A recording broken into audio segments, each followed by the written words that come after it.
Hello viewers, நீ நம்ம பார்க்க போறது ஒன் பீஸ் எபிசோட் 1061 பார்ட் 1.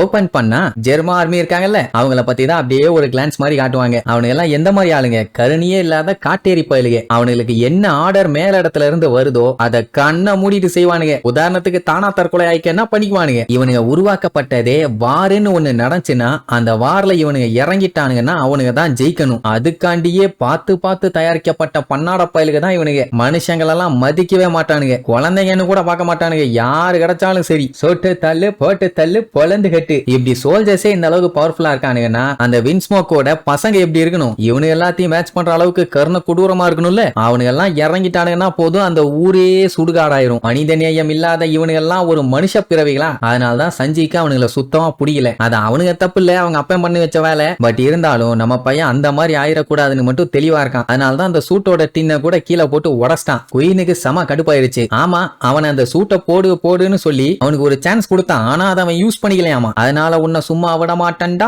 ஜட்ஜோட பையனே. மேட்டர் என்னன்னா வின்ஸ்மோக்கோட பசங்க அத்தனை பேத்துக்குமே அவங்க பாடி மட்டும் சைபார்க்கா மாத்தி வைக்கல, அவனோட இதயத்தையுமே மாடிஃபை பண்ணிருக்காங்க. அதனால இப்ப என் கையில கிடைச்சிருக்க உன்னை நான் போட்டு பொலந்து கட்டாம விட மாட்டேன். நீ சாகறதுக்குள்ள என்னோட கெப்பாசிட்டி என்னன்னு நான் உனக்கு காட்ட வேண்டாமா வின்ஸ்மோக் பையா? அப்படி இப்படின்னு பேசிட்டு இருந்தவன் திடீர்னு கண்ணுல இருந்தெல்லாம் பீமை யூஸ் பண்ணி அட்டாக் பண்ண ஆரம்பிச்சிட்டான். இந்த பைத்தியக்காரனால இதெல்லாம் பண்ண முடியும்னு நம்ம பையலுக்கு சுத்தமா தெரியாது. அவனுங்க பண்றதெல்லாம் பார்த்தா இதே மாதிரி தானே இவனோட அண்ணன் தம்பிங்க எல்லாம் அட்டாக் பண்ணுவானுங்க. ரொம்ப கொடூரமா மாறிட்டானு சொல்லிட்டு என்ன பண்றதுன்னு தெரியாம பதறிட்டு இருக்கான். அப்படியே கட் பண்ணி ஒசோமேங்கிற ஒரு பொண்ணு நம்ம சஞ்சி கிட்ட அடி வாங்கினால அவளுக்கு தலையில எல்லாம் கட்டு போட்டு ஃபர்ஸ்ட் எய்ட் பண்ணிட்டாங்க. சூச்சி அப்படிங்கிற ஒரு எலி வேற ஒன்ன வளர்த்துறா. உடனே அவ அப்படியே பழைய விஷயத்தெல்லாம் யோசிச்சு பாப்பா. அட நம்ம சஞ்சி கிட்ட அடிபட்ட உடனே பயந்து அடிச்சு உள்ள வந்து விழுந்திருப்பா. நம்ம பையன் வந்து பார்த்துட்டு நீ மன்னிச்சிருங்க தெரியாம அடிபட்டுருச்சுன்னு எவ்வளவு சொன்னான். ஆனா ஒரு பொண்ணை போய் அடிக்கிறியா? நோக்கு வெக்கமா இல்ல உனக்கு எல்லாம்? பாடியில தாடி இருக்கா? கொலஸ்ட்ராலோட தான் சாப்பிடுறியா? உன் சோத்துல புரோட்டீன் இருக்கான்னு நாக்க புடுங்குற மாதிரி நிறைய கேட்டுட்டாங்க. சமைக்கிற அவனுக்கு தெரியாதா? அவன் இதெல்லாம் ஒரு மிஸ் அண்டர்ஸ்டாண்டிங். சொன்னா கேளுங்கோ, நான் அப்படிப்பட்ட ஆள் இல்ல, நான் அவன் இல்ல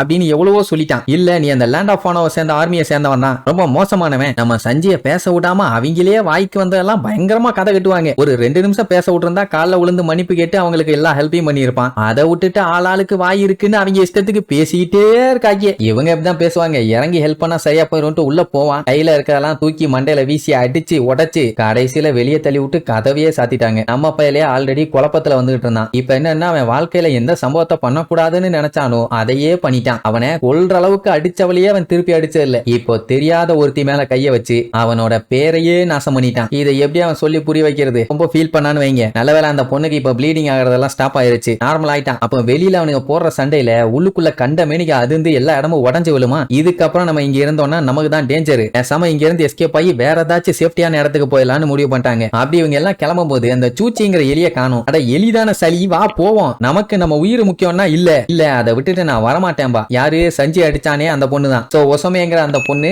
அந்த எலிய தேடி சண்டை போட்டுட்டு இருக்கானுங்கல்ல, அந்த இடத்த நோக்கி ஓடுறா. எல்லாம் கூப்பிட்டு பார்த்துட்டாங்க, ஒண்ணு வேலைக்கு ஆகல. அதே நேரம் இங்க குயினுக்கும் சஞ்சிக்கும் சண்டை மரணத்தனமா நடக்குது. குயின் பாத்தீங்கன்னா அவனோட ஃபுல் பவரை காட்டுறேன்னு சொல்லி சஞ்சியை போட்டு காட்டுத்தனமா பொலந்து கட்டிட்டு இருக்கான். அடினா அடி, முரட்டுத்தனமான அடி. பயலுக்கு பாத்தீங்கன்னா கைகாலெல்லாம் கொஞ்சம் அடி படுது, ஆனா மடக் பட்டக் அவ்வளவுதான், எல்லாம் சரியா போயிடும். இப்ப மேட்டர் என்னன்னா குயினுக்கு வந்து இந்த ஜெர்மாவோட டெக்னாலஜி எப்படி என்னன்னு சொல்லி நல்லாவே தெரியும். அதனாலேயே அதை ரிசர்ச் பண்ணி அவனுக்கு என்னென்ன அட்டாக் பண்ணுவானுங்களோ அந்த அட்டாக் எல்லாத்துக்குமே கவுண்டர் அட்டாக் ரெடி பண்ணி வச்சிருக்கான். அட்டாக் எல்லாத்துக்கும் நான் கவுண்டர் அட்டாக் கொடுப்பேன், அதை என்னால ரிப்ளிகாவும் பண்ண முடியும்னு சொல்லிதான் இப்ப நம்ம சஞ்சியை போட்டு படாத பாடுபட்டு இருக்கான். மேட்டர் என்னன்னா நம்ம சஞ்சி தான் அந்த டெக்னாலஜியை யூஸ் பண்ண மாட்டானே, அவனோட ஸ்டைலே தனியாச்சே. சோ இப்ப நீ மாறு, உன்னைய மாற வச்சு நான் தோக்கடிச்சாதான் என்னால ப்ரூவ் பண்ண முடியும் உங்க அப்பா வின்ஸ்மோக்கை விட நான் ஒரு பெஸ்டான சயின்டிஸ்ட்னு அப்படி சொல்லிட்டு சஞ்சியை போட்டு அடி அடி அடி அடின்னு அடிச்சு திரிய விடுவான். இப்ப கூட பாருங்க கையில புடிச்சு சுத்துன்னு சுத்தி செவுத்துல எல்லாம் வச்சு அடிச்சிருப்பான். இந்த அட்டாக் பாத்தீங்கன்னா நம்ம சஞ்சியோட தம்பி யோஞ்சி பண்ணுவான். உன்னை வச்சு நான் நிறைய ஃபன் பண்ணலாம்னு இருக்கேன், சூட் இல்லைன்னா நீ வீக்கான ஆளு, அதனால ஒழுங்கா போடு, இல்லன்னா உன்னை நான் போட்டுருவேன் அப்படின்ட்டு ஃபைனலா ஒரு அட்டாக் பண்ணுவான். இந்த அட்டாக்ல உன்னை பீஸா செதற வச்சு நரகத்துக்கே அனுப்ப போறேன் அப்படின்ட்டு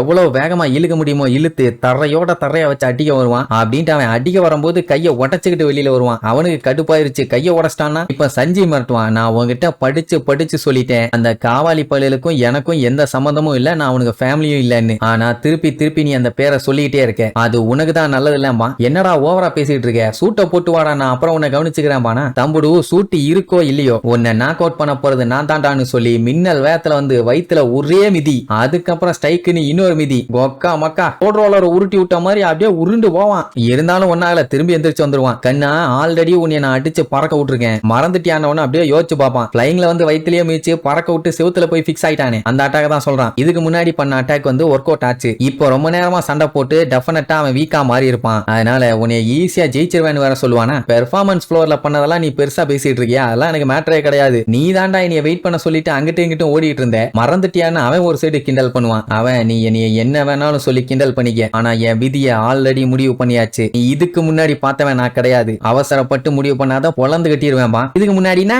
ஏன் கொஞ்சம் ஒல்லியா இருந்தியா, இப்ப குண்டாயிட்டியான்னு கேட்பான். நீ தான் சைபார்க்குல கூலான காயின்னு வேற சொன்னியே, இப்ப என்ன வித்த காட்ட போற? நீ என்னதான் பவர் யூஸ் பண்ணாலும் என்னால உங்க அப்பாவோட டெக்னாலஜியை ஈஸியா தோக்கடிக்க முடியும், அதெல்லாம் எனக்கு சப்ப மேட்ரு சால்ட் வாட்டருமா. உடனே சஞ்சய் என்ன சொல்லுவான், என்னைக்காச்சும் ஒரு நாள் நான் டெஃபினட்டா எங்க அப்பா உருவாக்குன ஆளுங்க மாதிரியே மாற போறேன், அதுவும் எனக்கு தெரியாமையே. அதை மறுத்துக்கிட்டே இருந்தாலும் நான் நாய் மாதிரி அடிபட்டு தான் சாவேன். ஆனா எனக்கு இப்ப அதை பத்தி எல்லாம் கவலை இல்ல, உன்னதான்டா நான் காலி பண்ண போறேன்னு சும்மா மொத்த பாடியும் தக தகன்னு எரியற அளவுக்கு ஃபயரோட சண்டைக்கு ரெடியா அனுப்பான். இதுக்கப்புறம் குயினுக்கு விழ போற அடியை மட்டும் பாருங்க, செருப்படி சீவகட்ட அடியா இருக்கும். அந்த சண்டையில சஞ்சய் ஜெயிச்சானா இல்லையான்னு அடுத்தடுத்த எபிசோட்ல பார்க்கலாம். டாடா. Yeah!